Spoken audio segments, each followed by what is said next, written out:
The Broken Blueprint, Part 3, between 1931 and 1935.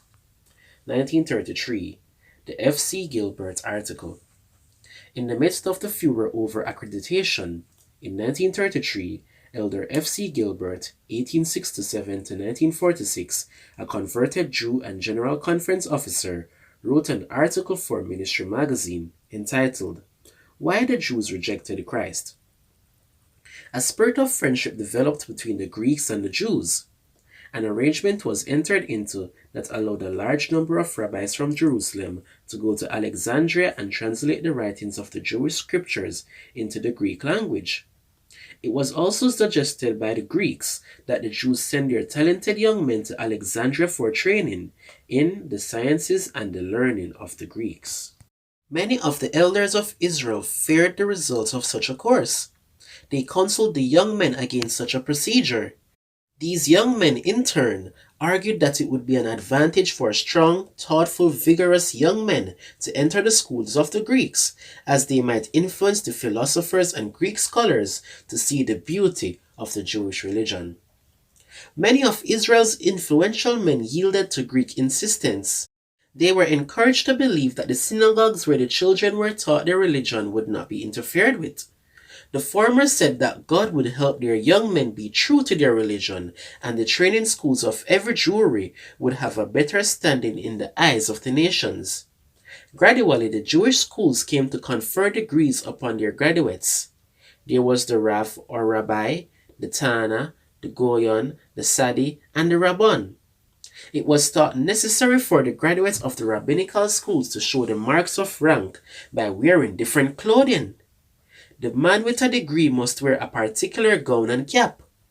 Little by little, an educational aristocracy was formed, which was called the Sanhedrin. When the religious schools continued to operate, a marked declension in spiritual influence and power was visible.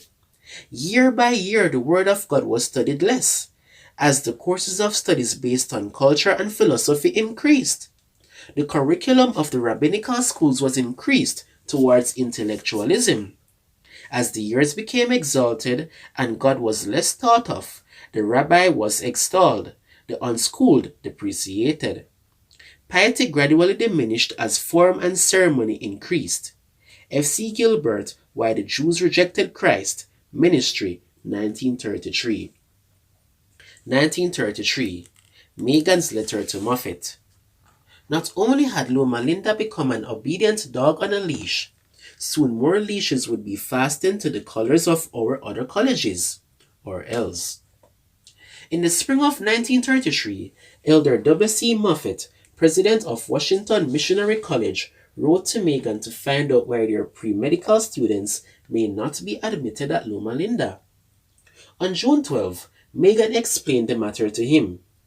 He began by chiding Moffat for not having applied for accreditation, when Megan earlier warned all the colleges to do so. Now I think that our dear brethren at the Washington Missionary College felt probably that I was just a mite too hard in my earlier proddings, and consequently they were a bit conservative about starting in to get accredited. I do not blame them for their stance. They must not blame me for mine. The net result, Brother Moffat, is this, that we are now notified by the Association of Medical Colleges that we will be published with the cases of all students submitted by us to take state board examinations from non-accredited colleges. This is pretty nearly blacklisting us, and is only another form of warning that we will be dropped from the accredited list if we do not stop this practice. The whole matter is coming up at the next meeting of the association. Consequently, there was but one thing for us to do. That was to get busy and set our house in order, and that is exactly what we have been obliged to do. It is not at all fair for us to accept students from unaccredited schools into the medical school, knowing that we are liable to meet trouble when they get out and try to take state board exams. Megan to W.C. Moffat, June 12, 1933. In 1934, Megan wrote the General Conference that another inspection, the most thorough and exhaustive, was coming within a year or two.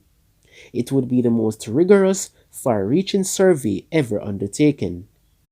They have openly announced that there is a large difference today between the best medical colleges and the poorest in our land, as there was in the early years of this century when they cut the number of medical schools almost exactly in half, putting 50% of these institutions out of business. These men are firmly of the opinion that some medical schools will have to go. Megan to J. L. Shaw, W. H. Branson, et al., August 16, 1934. 1935. The Branson Committee. The situation in our colleges in relation to accreditation had reached such stupendous proportions that, in the spring of 1935, church leaders appointed Elder Branson to head a special committee to study the matter and prepare a report to be presented to the 1935 Autumn Council.